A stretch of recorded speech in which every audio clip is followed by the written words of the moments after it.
Hello children, good morning, namaskar. You are welcome to Gyanodaya Basic Knowledge for Science classes for class 6. I am present for part 12 in the lesson of तंतु से वस्त्र तक. तो आइए अब हम तंतु से वस्त्र तक लेसन में यह सीखने का प्रयास करेंगे कि हमारे भारतीय इतिहास में वस्त्र सामग्री का इतिहास क्या है। मैंने पहले हम कैसे रहते थे, पहले हम क्या करते थे, कैसे रहते थे, वस्त्र पहनते थे कि नंगा रहते थे, क्या करते थे, इसी के विषय में बताया गया। तो देखिए, सबसे पहले जब वस्त्र की खोज नहीं हुई थी तो आदि मानव हमारा पूर्वज कहाँ रहता था। पीछे से ध्यान दो, जंगल में। जंगल में वस्त्र का ज्ञान नहीं था, शिक्षा का ज्ञान नहीं था, भोजन क्या किया जाए नहीं ज्ञान था। जंगल में आग लगती थी और जंगली जानवर जल कर मर जाते थे, उसी को धीरे धीरे खाना शुरू किया, उसका स्वाद चखा, इसके बाद पका कर खाने लगा। पेड़ की पत्तियों से शरीर को, छाल को, पहले नंगे रहते थे, शरीर को ढकने लगा। जब गर्मी के दिनों में तो काम चल जाता था, लेकिन जब हमारे पूर्वज ठंडे मुल्कों में रहने लगे उस समय याद आती थी कि हम अपने शरीर को कैसे ढकें, कैसे रखें। तो धीरे धीरे पेड़ की बड़ी पत्तियों से शरीर को ढकने लगे और लताओं से चटाई बनने लगे, नरम नरम टहनियों को काट कर चटाई बुनकर उस पर सोने लगे, उसी को ओढ़ने भी लगे, जब तक सुई का आविष्कार नहीं हुआ था। किसी तरह भगवान ने, प्रकृति ने बुद्धि दिया, ज्ञान दिया कि हमारे पूर्वजों ने सुई का निर्माण किया, तो धागे का निर्माण किया और धीरे धीरे हम लुंगी, बंडी, साड़ी, पगड़ी बांध कर घूमने लगे, हल्का फुल्का शरीर को ढकने लगे। जैसे जैसे जैसे कहते हैं एड़ बेड़, कहते हैं ना, मैंने उल्टा सीधा कैसे सी बीन के वैसे सीधा कैसे शरीर को ढक लिया करते थे।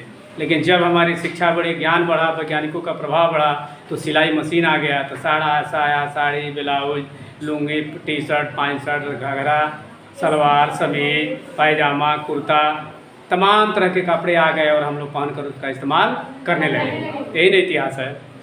और आज हम नए नए कपड़े पहनकर रोज़ छमक छल्लू की तरह घूमते रहते हैं, नहीं, अपने आप को दिखाते हैं कि हम सबसे सुंदर लगे, हम सबसे बढ़िया लगे, हमसे बगल वाला दिखने में अच्छा लगे ही न। ये किसकी देन है? कपड़ों का देन है, हमारे वैज्ञानिकों का देन है, हमारे ज्ञान का देन है कि नहीं है। तो आइए इस पर थोड़ा सा प्रकाश डालें। प्रारंभ में मानव गर्म क्षेत्रों में बिना वस्त्र या वस्त्र के अभाव में पेड़ों की पत्तियों से शरीर को ढक कर रखता था। सही है ना? जब नहीं था तो पेड़ की, जैसे केला की पत्ती लंबी लंबी है, इस तरह तमाम जो पेड़ होते हैं उसी को आगे बांध के दो लताओं को सी कर आगे से या पीछे से लटका के घूमते थे, फिर साइड से बांध लेते थे, लटका कर घूमते थे, बदन न दिखे। यही चारा था, दूसरा उपाय ही नहीं था। जब ज्ञान नहीं था तो क्या करूँ।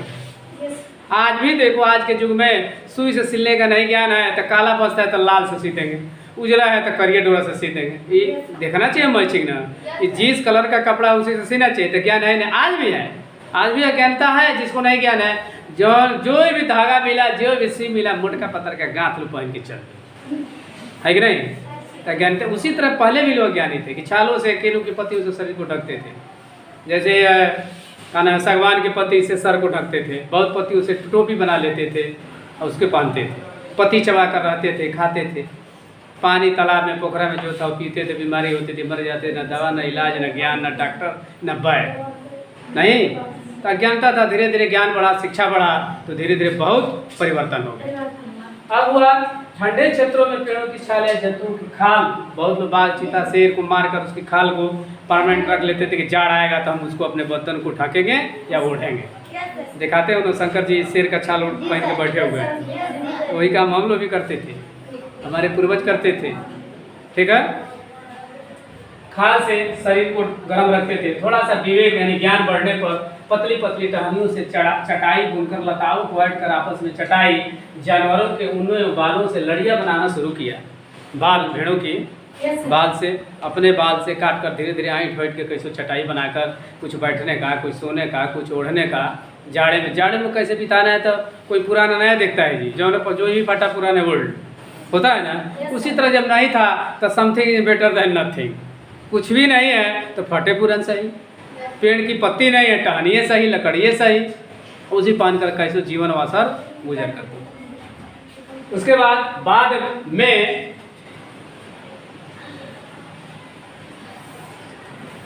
विदेशों से बने वस्त्रों का प्रयोग किया जाने लगा। बुनाई और कढ़ाई का ज्ञान न होने के कारण किसी तरह शरीर ढक लेता था। नहीं, ज्ञान नहीं था, विदेश से वस्त्र आते थे वही खरीद कर, तो किसके पास पैसा था वस्त्र खरीदने का?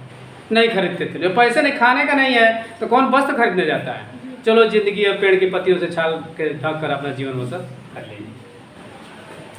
सिलाई के सुई के आविष्कार होने के कारण साड़ी, धोती, लुंगी, पगड़ी का धीरे धीरे प्रयोग होने लगा। जब सुई का आविष्कार हुआ तब ये सब वस्त्रों का किसी तरह लुगरी गांथ के कैसो मोटा सू पातल कैसो पहनते थे।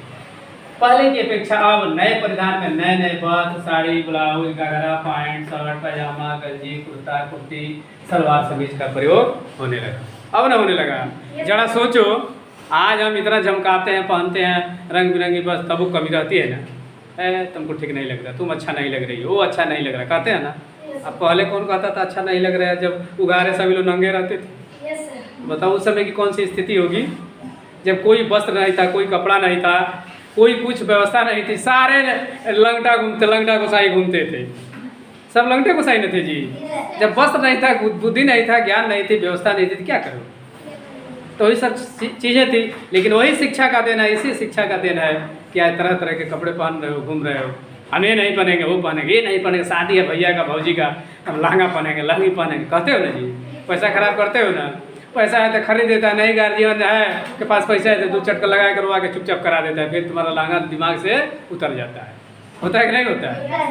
तो इसलिए जैसा वेश तैसा, जैसा देश वैसा वेश, जैसी स्थिति रहती है वैसे आदमी अपने आप को ढाल लेता है। जिसके पास व्यवस्था है रोज पराठा सब्जी गरम गरम सुबह में खाता है, जिसके पास नहीं व्यवस्था है चाय पीकर स्कूल आ जाता है, स्कूल में खा के घर चला जाता है कि नहीं है? तो जैसी व्यवस्था है वैसा काम होता है। तो आइए इस प्रकार वस्त्र सामग्री का इतिहास हमारे भारत में कैसा रहा इसको सुनने को मिला और आप इसको अच्छे से जान गए। हमको उम्मीद है इसको बढ़िया से समझ में आ गया होगा और पूछा जाए वो बता भी सकते हैं। तो आइए अब पूछने का काम किया, देखिए कितने लोग बताते हैं फटाफट। अब पूछने का काम शुरू किया जाए, जिसमें हमारा टॉपिक है कि वस्त्र सामग्री का इतिहास हमारे भारतवर्ष में क्या रहा। भारतवर्ष में नहीं, पूरे विदेशों में भी यही स्थिति थी। केवल हम ही लंगटा गुसाई थोड़ी थे, सभी लोग थे। जब सभी लोग लंगटे रहने लगेंगे तो कौन किसका शिकायत करेगा जी? जब सब उपवास रहने लगेंगे तो कौन किससे पूछेगा कि तू खाइबा कि ना खाइबा, है ना? तो चलिए बताइए कि हमारे पूर्वज सबसे पहले किन चीज़ों से अपने शरीर को ढकते थे? चलो शीतल। पेड़ की पत्तियों से या टहनियों से या लताओं से या उनके पत्तियों से। चलो बैठो, तो बताओ खाते क्या थे? हाँ हाँ बोलो। सभी जानवरों का खाद उनका खाते। और कोई बताएगा? बोलो पीछे। सभी जानवरों को जंगल में आग लगाते थे, जानवर जल जाते थे, वो भी खाते थे। हाँ वो भी खाते थे, एकदम खाना बदोश की तरह जीवन व्यतीत होता था, समझ लो। आज वैसा किसी को कहा जाए तो करेगा? अब आइए कि अब हम अपना उपलब्धि, सबसे पहले उपलब्धि कहाँ से शुरू हुई? सुई से, ठीक है ना?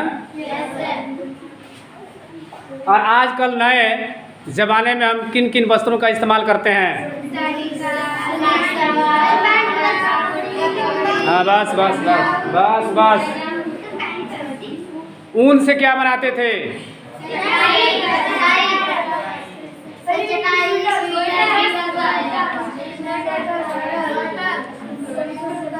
अच्छा ये बताइए ठंडे मुल्कों में क्या ओढ़ते थे? हाँ चलो, जो लोग बताया उनका भी धन्यवाद, नहीं बताया उनका भी धन्यवाद। बोलने का प्रयास करोगे तभी मुंह खुलेगा, बोलने को आएगा। जब यहाँ बोलोगे तभी कहीं बोल सकते हो, ठीक है ना? चलो धन्यवाद।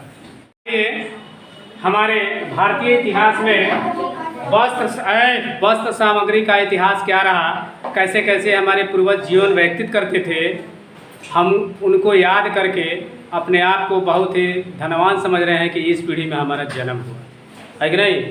अगर काश हम उस पीढ़ी में जन्म हुए होता तो हम अपने आप को बहुत बड़ा भगवान नहीं क्या समझते, शैतान समझते, ठीक है ना। लेकिन बहुत भाग्यशाली हैं कि इस नई पीढ़ी में जन्म हुए जिसमें नए नए वस्त्रों का हम मज़ा उठा रहे हैं, लाभ उठा रहे हैं और अपने को चमक दमक दिखाने का, सबसे खूबसूरत दिखने का एक मिसाल प्रस्तुत कर रहे हैं। यह विज्ञान का देन है। खाने में, वस्त्र में, घर में, द्वार में। और रहते कहाँ थे? जंगलों में, पेड़ों के नीचे, पहाड़ की कंदराइयों में, गुफाओं में। आज महलों में। अंतर है कि नहीं है? तो समझिए कितना परेशानी झेलनी पड़ती होगी उन लोगों को जो हमारे पूर्वज थे। ठीक है, तो आइए, अगर यह वीडियो आपको अच्छा लगता है और पढ़ाने की कला शैली अच्छी लगती है तो यूट्यूब चैनल, आपका चैनल, मेरा चैनल, यूट्यूब चैनल को सब्सक्राइब करेंगे, वीडियो को लाइक करेंगे और अपने मोबाइल से दूसरे को शेयर करेंगे ताकि और लोग भी इस हमारे भारतीय वस्त्र के इतिहास के विषय में जानकारी प्राप्त कर सकें। अब मैं मिलता हूँ नेक्स्ट वीडियो में, तब तक के लिए watching for video. Thank you, tata, okay, bye bye, नमस्कार।